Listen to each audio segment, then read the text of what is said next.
আসসালামু আলাইকুম। আমার নাম মেহজাবিন আফরোজ। আমি একটি কবিতা আবৃত্তি করব। আমার কবিতার নাম কাজের আনন্দ। লিখেছেন নবকৃষ্ণ ভট্টাচার্য।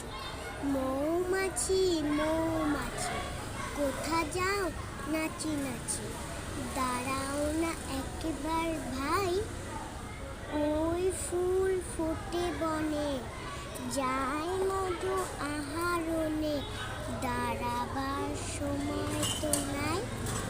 ছোট পাখি কিচিমিচি ডাকি ডাকি, কোথা যাও বলে যাও শুনি, এখন না কবু কথা, আমি আছি তৃণলতা, আপনার বাসা আগে বুনি।